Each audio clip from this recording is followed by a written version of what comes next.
Assalamualaikum ayah bunda, semoga sehat selalu. Mas Reno menghenyakan tubuh di sofa. Dia terlihat lelah setelah beraktivitas seharian. Aku segera menuju dapur. Segelas air jahe hangat mungkin bisa menyegarkannya. Ibu, sedang apa? Bik Kirti keluar dari kamarnya, membuat air jahe hangat. Bibik belum tidur. Kenapa nggak bangunkan saya? Mari, biar saya saja. Bik Kirti mengambil alih. Tidak usah. Saya minta tolong bangunkan Pak Basir saja. Untuk apa? Bu, ini udah terlalu malam. Mas Reno nggak mungkin balik ke Medan. Tolong Pak Basir temani dia tidur di kamar toko. Bibik bersihkan dan siapkan dulu bantal dan selimutnya. Ya. Oh, baik, Bu. Wanita itu bergegas memenuhi permintaanku. Saat kembali ke ruang tamu dengan segelas air jahe di tangan, kulihat ibu sudah duduk di sofa dengan Mas Reno. Sepertinya mereka sedang berbincang serius. Ibu belum tidur juga? Tanyaku meletakkan gelas di depan Mas Reno. Ibu nggak bisa tidur. Sebelum kalian pulang mana bisa ibu tenang? Jawabnya menggeser duduknya ke pinggir sofa. Aku duduk di sampingnya. Reno sudah menceritakan semuanya. Bagaimana sikap mak udamu terhadapmu? Apa keputusanmu sekarang? Aku terhenyak. Pasti ibu tidak akan setuju jika aku melanjutkan niat mengurus pemakaman Mas Yanto. Kau sudah puas sekarang, kan? Jadi kau nggak akan merasa menyesal jika tidak membantu mereka lagi. Lanjut ibu lagi. Pemakaman Mas Yanto. Gimana, Bu? Tanyaku dengan suara lemah. Biarin. Menolong mereka itu sama saja Negan menuang air di atas pasir. Habis tak berbekas. Mereka bahkan gak jenuh-jenuh memikirkan cara menghancurkanmu lagi. Ibu dengar hukuman mak udamu hanya 5 tahun penjara. Kau tahu apa yang akan dilakukannya sekeluar dari penjara nanti? Berhenti menolong mereka. Nanik sudah menggugat cerai Mas Yanto. Bu, dia tidak akan mau mengurus pemakaman. Siapa yang mengurusnya besok kalau kita nggak pulang kampung? Ibu mendengus kesal. Lama dia terdiam. Mas Reno menyeruput air jahe hangatnya perlahan. Nak Reno, besok bisa temani Melur ke kampung. Bicara dengan kepala desa agar mereka yang mengurus pemakamannya. Biar bagaimanapun Yanto itu masih warga sana. Kepala desa pasti bertanggung jawab mengurusnya. Tanya ibu memecah keheningan. Baik, Bu, kebetulan minggu depan saya baru sibuk sidang kampus. Jadi, masih ada waktu untuk menyiapkan segala sesuatunya. Setelah bertemu kepala desa, kalian singgah ke rumah kita sebentar. Sapukan rumah dan halamannya. Sepertinya sudah sangat kotor semua. Sudah lama tidak ditempati. Setelah itu kalian langsung pulang. Gak usah menunggu pemakaman. Baik, Bu. Aku menatap ibu lega. Setelah ini, jangan kau urusi lagi keluarga itu. Harum gak boleh tinggal di sini lagi. Terserah dia mau tinggal di mana. Paham kau, Mel? Baik, Bu. Ya, sudah. Nak Reno tidur di mana ini? Di sofa aja. Tanya ibu meneliti wajah Mas Reno. Di toko. Bu, ditemani Pak Basir. Ya, sudah. Ayo, istirahat. Besok pagi kalian harus cepat berangkat. Mas Reno menghabiskan air jahenya, lalu melangkah keluar menuju toko. Tidak butuh perbincangan panjang lebar. Saat aku mengutarakan maksud dan tujuanku menemui Pak Kades dan perangkat-perangkatnya. Mereka menyanggupi mengurus pemakaman jenazah Mas Yanto. Segera diteleponnya pengurus perwiritan kampung. Ketua perwiritan dengan sigap mengatur segala keperluan pemakaman. Mulai dari penggali kubur, bilal jenazah yang akan memandikan, yang menyolatkan sampai ustadz yang akan memandu pemakaman. Mas Reno menyerahkan sejumlah uang untuk keperluan membeli kain kafan dari keperluan lainnya. Nanik sama sekali tidak peduli, jangankan ikut mengurus. Menemuiku saja dia tak berkenan. Kami sedang membersihkan rumah ibu, ketika Bikyuni dan beberapa tetangga datang. Dengan sopan Mas Reno menyalami rombongan ibu-ibu itu. Ibu mau nelpon Bibik. Katanya lihat-lihat kamu kesini. Jangan macam-macam sama pemuda ini. Ini siapa? Sih, Mel. Tanya Bikyuni melirik Mas Reno. Dia temanku. Bik, kami gak akan ngapa-ngapain. Loh, mesti banget ditengok-tengok, jawabku tersenyum. Ibumu bermaksud baik. Loh, lagi pula, kalau memang udah cocok, lebih baik kalian nikah saja. Biar nggak jadi fitnah. Jadi janda itu nggak enak. Loh, Mel, prasangka orang buruk aja. Meski kita nggak berbuat yang tidak-tidak, kami akan segera menikah. Kok, Bik? Mohon doanya. Ya, selama Mas Reno memeluk bahuku. Amin, semoga lancar. Ya, jangan seperti si Gilang itu lagi. Melur yang seperti berlian dia campakkan demi si Harum yang busuk. Bik Yuni dan yang lainnya mengucap doa. Aku tersipu, ku lepas tangan Mas Reno dengan halus. Saat itulah terdengar sirine ambulan. Jenazahnya sudah datang, kata Bik Yuni. Sebuah ambulan melintas langsung menuju masjid. Aku sudah menelepon Kak Bulan sebelumnya, agar jenazah dibawa langsung ke masjid sesuai instruksi kepala desa. Warga langsung memadati jalan. Sepertinya mereka penasaran dengan kematian tragis yang dialami oleh Mas Yanto. Di belakang ambulan sebuah mobil polisi mengiringi. Ibu Harum rupanya diizinkan melepas kepergian anaknya. Dia dikawal oleh beberapa orang polisi dan petugas lapas. Itu Ibu Harum. Mana rambut jagungnya? Celetuk seorang ibu yang masih muda. Udah berubah? Ya, kurus dia sekarang. Rambutnya juga berubah jadi 3 warna. Timpal yang lain. Suara tawa penuh ejekan terdengar saling bersahutan. Mobil polisi itu berjalan lambat, karena warga memadati jalan. Kami dikejutkan dengan suara keributan. Ada apa? Tanyaku penasaran. Mas Reno menarikku mendekati kerumunan. Pokoknya kami menolak perempuan itu masuk ke desa ini. Usir dia. Suara lantang seseorang. Iya, kampung ini akan kena bala kalau dia menginjakkan kakinya di sini.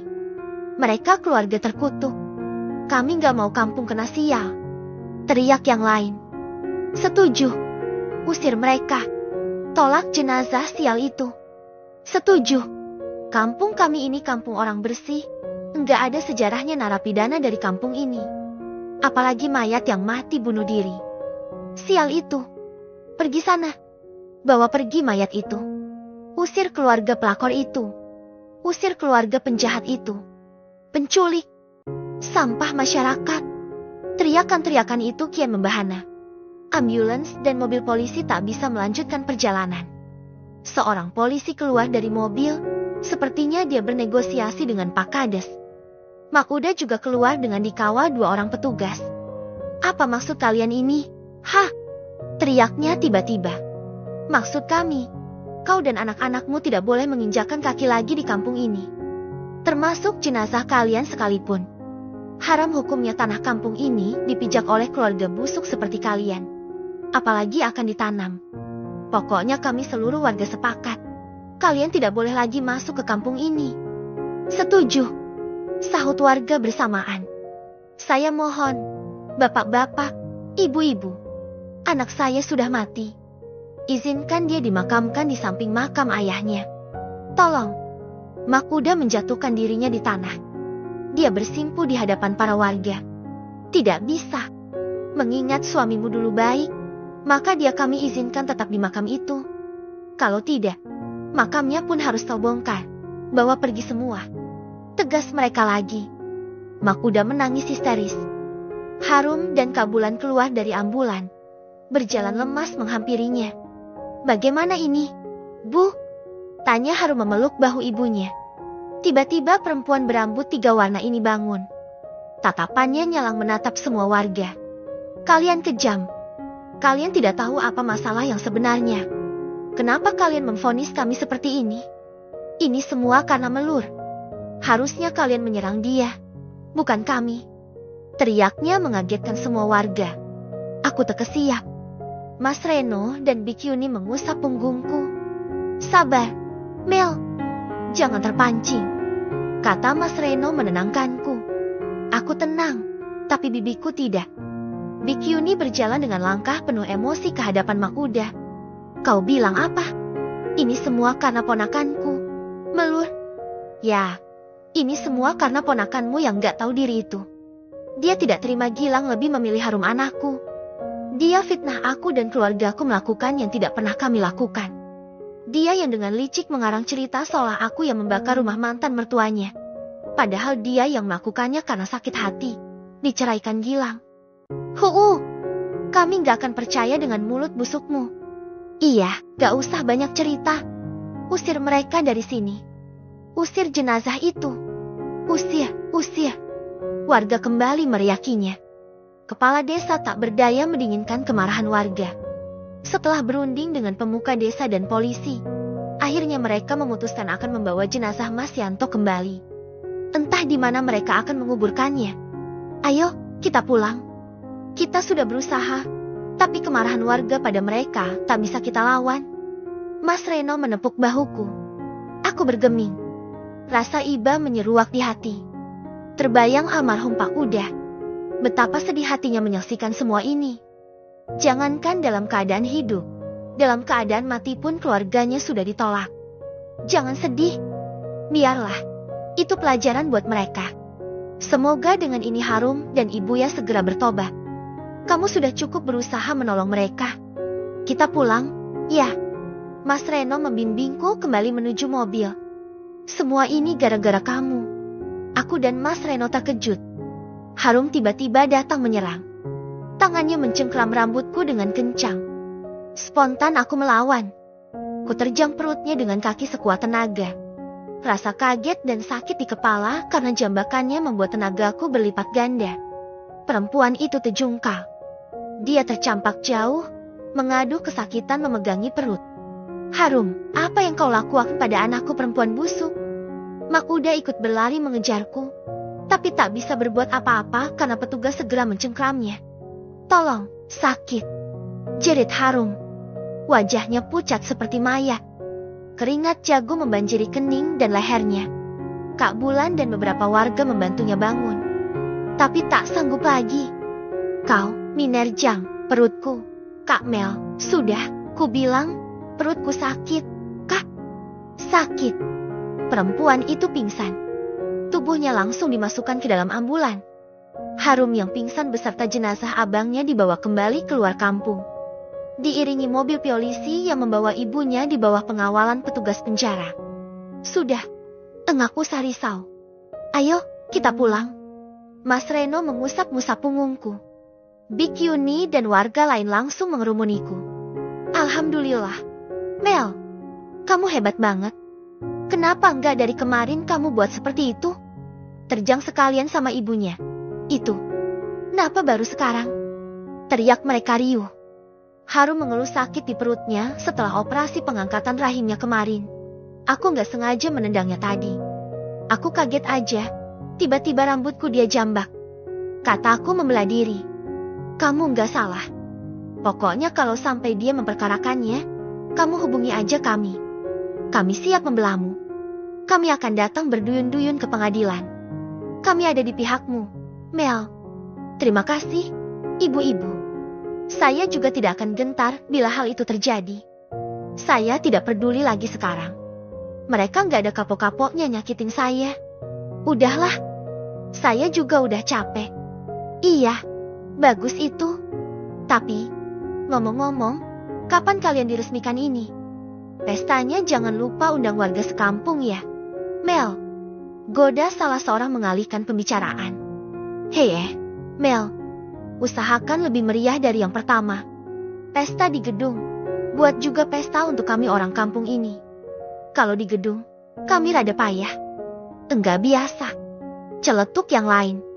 Aku dan Mas Reno tersenyum, lalu pamit kepada seluruh warga kembali ke Medan. 3 minggu sudah peristiwa itu terjadi. Aku sudah melupakannya. Lebih tepatnya sengaja melupakannya. Aku juga tak peduli mengenai pemakaman jenazah Mas Yanto.